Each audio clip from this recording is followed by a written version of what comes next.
Hey, howdy and happy day. I want to talk about provinces and states, and I want to highlight their things that are kind of screwed up. It will only take a few minutes per province or per state, but of course do the math and that'll be a lot of minutes in total. I'm going to start with British Columbia on the left coast in Canada. I'm going to work every now and again. I'm going to pick a province. It won't be tomorrow, it won't be the next day, but I'm going to work east and then I'll go south and all the way up to the US left coast, which of course is California. There are so many things in every province and state that the laws and other things that are created by the governments in power that just make your head spin and you wonder, how can this be? These people actually work for me. It's quite amazing. So in British Columbia, I'll go over the list first, the things that I'm going to get to, and that'll be Indians and lawyers and PST and GST and ALR, property transfer tax and wills, mental institutions, healthcare, free drugs, plastic straws, and there's so much more. A lot of material to work with, but I'll just kind of highlight them if I can, and you'll get the sense. And then if you live in British Columbia, go tell somebody to fix this. Get a politician and grab him, her, and maybe shake them up a little bit and get the job done. For those of you who don't live in British Columbia, don't let this come to a town or a province or a state near you, please.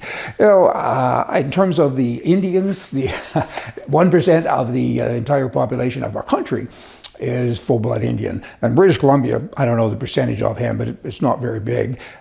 But they've got power. The government gives them power, more power all the time, and money. It's quite incredible. If you want to do a real estate development of size, even a small size, you have to get Indians to sign off. They don't know anything about what you're doing, but they have to sign off. All of a sudden, it's like they're your partner. It's beyond incredible. With regards to the lawyers, recently, all lawyers in British Columbia through the Law Society were told that, hey, you'll be banned from practicing unless you go take this course. It is about Indians.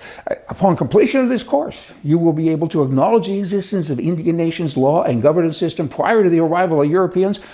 Wow. And then it goes on number 2 to say, you have to recognize that the Canadian legal system is rooted in colonization. You have to appreciate the ways in which colonization and discrimination biases the Canadian legal system. Ooh. You have to understand that some of the past and present impacts of colonial laws and policies on Indians has screwed things up. Ad-libbing there a little bit. You have to reflect on your knowledge and your role in advancing reconciliation.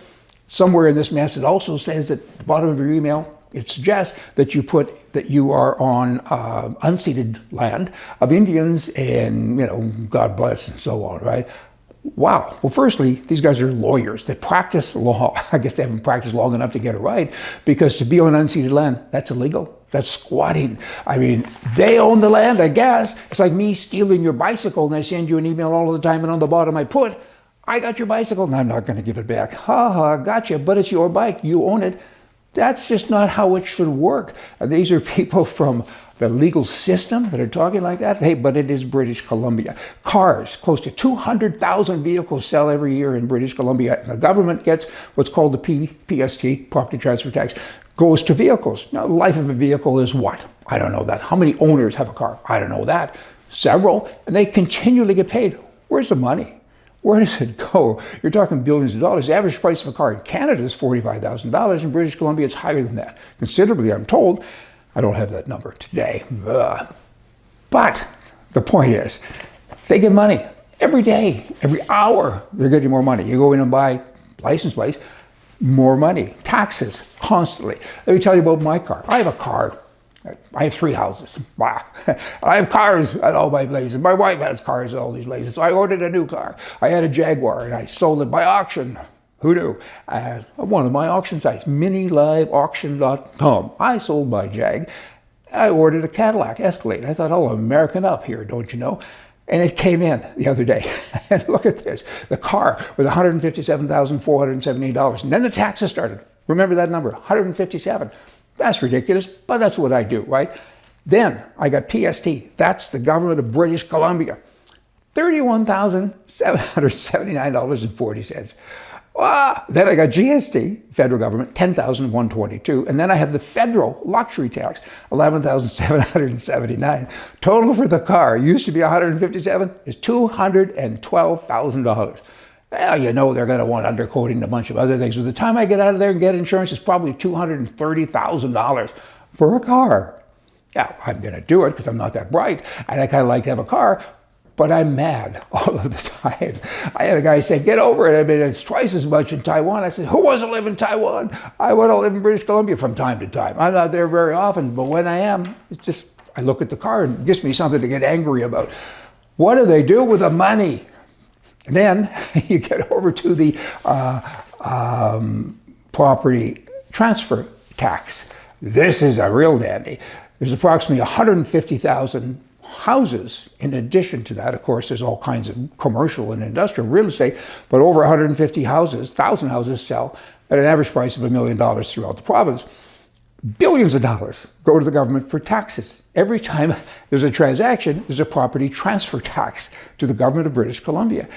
Billions of dollars. Where's the money? Where does it go? I can tell you where it doesn't go. It doesn't go to healthcare. The healthcare system in British Columbia is totally broken. It doesn't go to mental health because there's people on the street that they're now giving free drugs to, and there's all kinds of mental health issues. And you know what the government of British Columbia did? They closed the mental institutions. There's no mental institutions. They should be getting there themselves.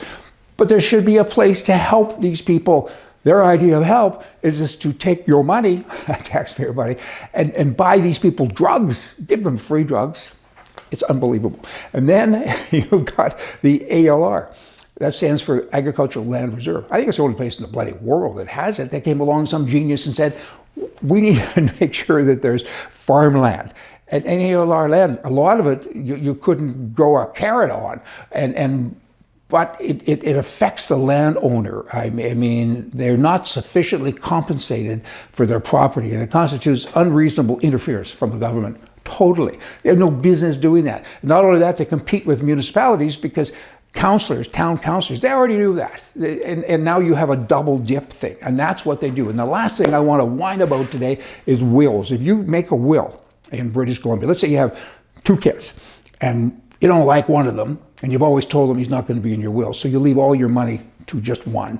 They have a committee of goons, the government, that after you pass, they come in and they look at it and say, we're not going to allow that. That's not fair. And they include the one that you didn't like. That's what they do. They do it all the time. And people say, that can't be true. And I say, well, die and you'll find out. Because it is true. They look after your money. They don't look after it. They monitor it. They govern it. They direct it after you pass. That's British Columbia. I could talk a whole day about British Columbia, but I'll save some of my energy for another province and then get into the States another day. Politicians, wake up. Talk about these things. People don't get to hear it. They hear it from me. Who am I?